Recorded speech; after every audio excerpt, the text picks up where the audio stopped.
سب سے طاقتور وظیفہ استغفار ہے۔ درود شریف روحانیت بڑھاتا ہے۔ بسم اللہ پڑھ لی جائے تو شیاطین کے درمیان پردہ بن جاتا ہے۔ جمعے کے دن صدقہ دینے سے والدین عذاب قبر سے محفوظ رہتے ہیں۔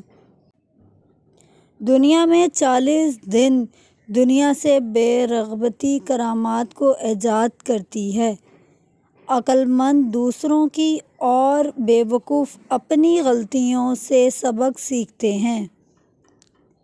کلیہ انسان پاگل ہے، وہ ایک پتا یا حقیر سی چونٹی نہیں بنا سکتا مگر 20 خدا بنا لیتا ہے۔ اچھا سامع خاموشی خوش آمدی ہے۔ جب کوئی شخص اپنی بدقسمتی کا شکوہ کرے تو اسے مشورہ دیں کہ وہ محنت کے نسخے آزمائے۔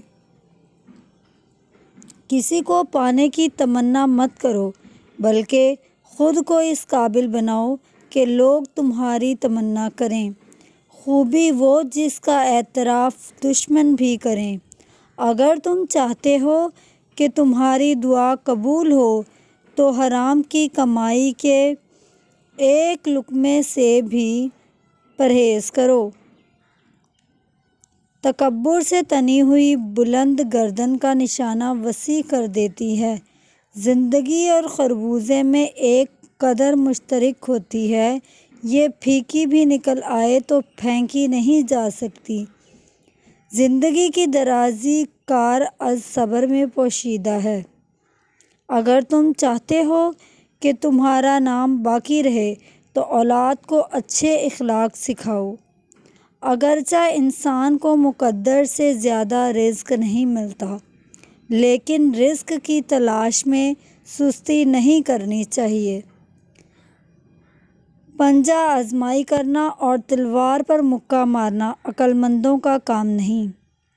قیمتی چیز اگر کیچڑ میں بھی گر جائے تو بھی قیمتی ہے اور گرد اگر آسمان پر بھی چڑھ جائے تو بھی بے قیمت ہے۔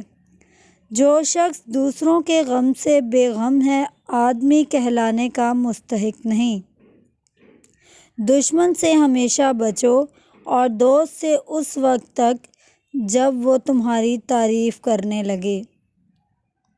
ماں باپ کے ساتھ سلوک اور ماں باپ کے ساتھ اچھا سلوک کرتے رہنا اور رشتہ داروں اور یتیموں اور محتاجوں کے ساتھ بھی اور لوگوں سے اچھی طرح نرمی سے بات کرنا اور نماز پڑھتے اور زکوٰۃ دیتے رہنا۔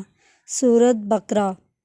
اگر والدین میں سے ایک یا دونوں تیرے سامنے بوڑھے ہو جائیں تو ان سے ہوں بھی نہ کرنا اور نہ ان کو جھڑکنا اور ان سے ادب اور نرمی سے بات کرنا۔ سورۃ بنی اسرائیل۔ اور محبت اور خاکساری سے ان کے آگے کندھے جھکائے رکھنا اور ان کے حق میں دعا کرتے رہنا کہ اے میرے پروردگار، جس طرح انہوں نے میری کم سنی میں مجھے شفقت سے پالا ہے اسی طرح تو بھی ان پر اپنی رحمت نازل فرما۔ سورۃ بنی اسرائیل۔